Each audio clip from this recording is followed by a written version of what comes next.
Hello student, welcome to equator academy Dehradun. और मैं छोटा सा वीडियो लाया हूँ आप लोगों के लिए। जूलॉजी का एक टॉपिक है आपका पेरिपेटस। ठीक है, ये पेरिपेटस अगर देखा जाए, अगर आप हॉर्टिकल्चर सुपरवाइजर की तैयारी कर रहे हैं और आपका बायोलॉजी ग्रुप है, तो सिलेबस के अकॉर्डिंग, जूलॉजी के अकॉर्डिंग यूनिट 4 में जो है ये आपका टॉपिक दे रखा है। इससे आपके, मुझे लगता है कि 3 से 4 क्वेश्चन आपके बन सकते हैं पेरिपेटस में। और अगर आप लोग आगे चल के लैब असिस्टेंट का क्वेश्चन पेपर देंगे तो उसमें से भी क्वेश्चन आने की उम्मीद है। तो पेरिपेटस की अगर हम लोग बात करें सबसे पहले, तो ये आपका कुछ एक पेरिपेटस का आपको जो इमेज है वो आपको मिलेगी। ठीक है। और पेरिपेटस क्यों इंपॉर्टेंट है, सबसे पहले ये आएगा एमसीक्यू में कि ये फाइलोजेनेटिक रिलेशनशिप दिखाता है। ठीक है। फाइलोजेनेटिक जो है वो क्या दिखाता है, रिलेशनशिप दिखाता है। ठीक है, फाइलोजेनेटिक रिलेशनशिप दिखाता है between the two taxonomic group, दो टेक्सोनोमिक ग्रुप के बीच में। अब ये दो ग्रुप कौन से हैं, तो बस आपको ध्यान रखना है, ये दो ग्रुप जो आपके हैं, पहला है, इसमें कुछ करेक्टर्स जो हैं वो आपके किसके मिलते हैं, आपके एनिलिडा के मिलते हैं। ठीक है, इसमें कुछ करेक्टर जो हैं वो एनिलिडा के मिलते हैं, और कुछ करेक्टर जो हैं इसमें वो आपके आर्थ्रोपोडा के मिलते हैं। ठीक। इसलिए आप कह सकते हो कि पेरिपेटस जो है एक तरीके से क्या हो गया, कनेक्टिंग लिंक हो गया between the two phylum Annelida and arthropoda. तभी इसको हम लोग फाइलोजेनेटिक जो है वो क्या बोलते हैं, रिलेशनशिप जो है स्टैब्लिश करने के लिए बोलते हैं। अब बात की जाए कि अ, ये जो खुद आपका जो पेरिपेटस है ये किस फाइलम को बिलोंग करता है। ठीक है, ये पूछ लेगा बिलोंग्स टू विच फाइलम। ठीक है, अगर ऐसा पूछेगा तो पेरिपेटस इज बिलोंग टू ओनिकोफोरा, ONY, ओनिकोफोरा। ठीक है, ओनिकोफोरा जो है आप टिक करके आना। अगर आप इस ओनिकोफोरा का वर्ड को थोड़ा सा क्या करें, ब्रेक करें, तो आपको क्या मिलेगा, क्लॉज प्लस टू बियर। ठीक है, इसका मतलब क्या होते हैं, क्लॉज और टू बियर इसका होता है। तो ये ओनिकोफोरा जो है आपको फाइलम इसका जो है याद रखना। ठीक है। अब अगर हम बात करें कि इसकी कुछ जो एनाटॉमिकल जो स्ट्रक्चर्स हैं, ठीक है, या एनाटॉमिकल फीचर्स जो हैं, एनाटॉमिकल फीचर्स अगर उनकी बात करें जो अक्सर आपके एमसीक्यू में पूछ लिए जाते हैं, तो क्या क्या एनाटॉमिकल फीचर्स हैं जो आपके एग्जाम में आ सकते हैं। जैसे सबसे पहला हो गया कि जो इसकी बॉडी वॉल होती है, ठीक है, बॉडी वॉल, हाँ, वो क्या होती है, डर्मो मस्कुलर होती है। ठीक है, डर्मो मस्कुलर होती है। और इसके बॉडी वॉल में क्या मिलते हैं आपको, यू विल फाइंड क्यूटिकल की आपको एक लेयर मिलेगी, और आपको इसमें क्या मिलेगा, एपिडर्मिस जो है वो आपको मिलेगा। फिर उसमें आपको क्या मिलेगा, डर्मिस मिलेगा। और आपको क्या मिलेगा, स्ट्राइपेड सर्कुलर मसल। ठीक है, स्ट्राइपेड सर्कुलर मसल। और साथ ही साथ में लॉन्गिट्यूडनल मसल भी मिलेगी, लॉन्गिट्यूडनल मसल, जिससे ये आराम से क्या कर सकता है, मूवमेंट कर सकता है। ठीक है, तो पहला कैरेक्टर तो आपको इसके अंदर ये मिलेगा। Then this peripatus have what, small cavities around gonads. इसमें आपको क्या मिलेंगी अलग से, कुछ स्मॉल कैविटीज जो है, खाली जगह मिलेंगी अराउंड दी गोनेट्स। ठीक है, ये आपसे पूछ सकते हैं around the gonads and metanephridia, जिसको हम लोग क्या बोलते हैं, प्रिमिटिव किडनी बोलते हैं, मेटानेफ्रिडिया, मेटानेफ्रिडिया। तो क्वेश्चन पूछ सकता है कि जो स्मॉल कैविटीज पाई जाती हैं वो आपकी पेरिपेटस में कहाँ कहाँ पाई जाती है, तो आपके गोनेट्स में और मेटानेफ्रिडिया में पाई जाती है। ठीक है। देन इसके बाद इसकी जो बॉडी कैविटी होती है, कैविटी में पिछले उसमें पढ़ा चुका था आप लोग को। तो जो बॉडी कैविटी होती है इसमें वो हीमोसील टाइप की होती है, यानी कि उसमें कैविटी में क्या भरा होता है, ब्लड भरा होता है। हीमो जो सील है टाइप की होती है, जिससे कि ये एक हाइड्रोलिक स्केलेटन की तरह भी काम करता है, also work as a hydro skeleton.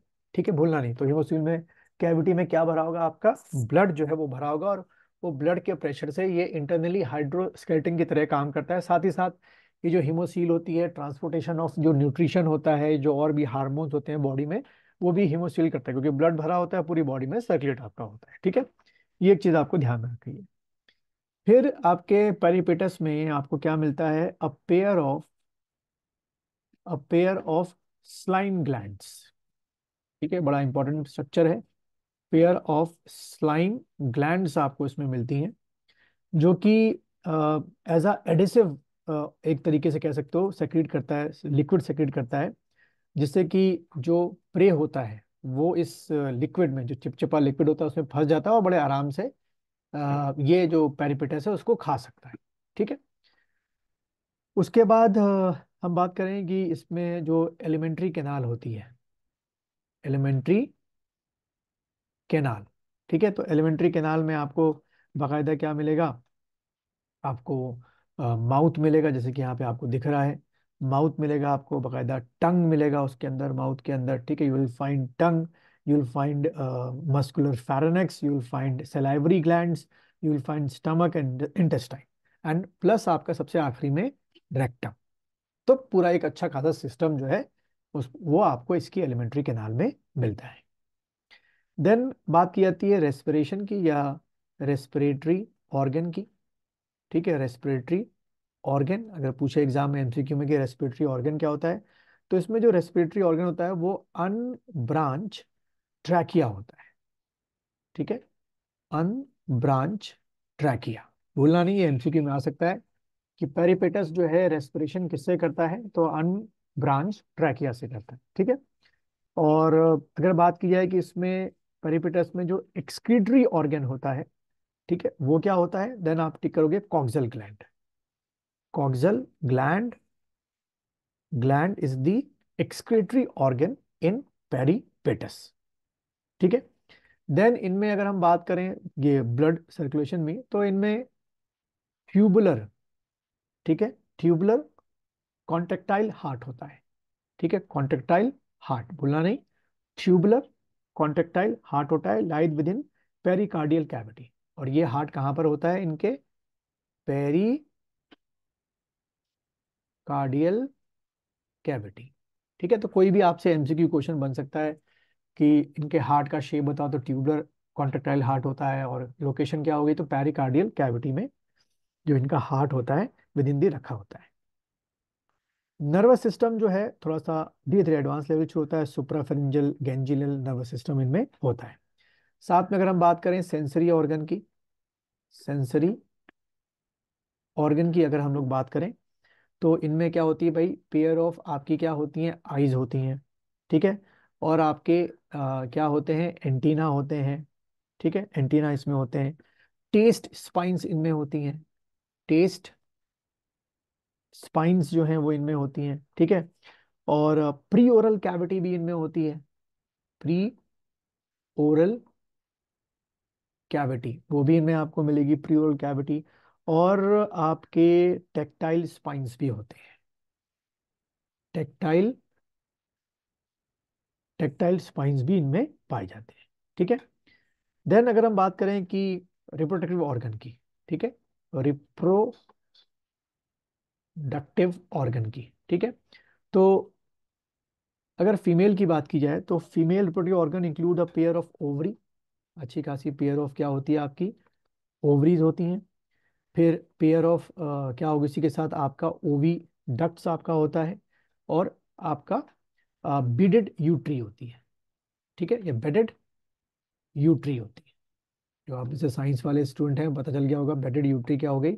और अच्छा खासा वेजिनल ओपनिंग होती है। और वहीं पे अगर हम बात करें मेल रिप्रोडक्टिव ऑर्गन की, तो पेयर ऑफ टेस्टिस आपके होते हैं, सेमिनल वेसल्स होते हैं, जेनिटल ओपनिंग आपकी होती है। और इनमें बच्चों जो फर्टिलाइजेशन होता है वो आपका इंटरनल होता है। ठीक है, तो ये कुछ एनाटॉमिकल आपके फीचर्स दे किसके, पेरिपेटस के। अगला जो आप लोगों को पढ़ना होगा, जिसे एमसीक्यू और क्वेश्चन बन सकते हैं, वो है एफिनिटीज ऑफ पेरिपेटस विद एनिलिडा, कि इनमें एनिलिडा के क्या क्या कैरेक्टर्स मिलते हैं, और एफिनिटीज ऑफ पेरिपेटस विद आर्थ्रोपोडा, यानी कि इनमें आर्थ्रोपोडा के क्या क्या कैरेक्टर्स आपके बनते हैं।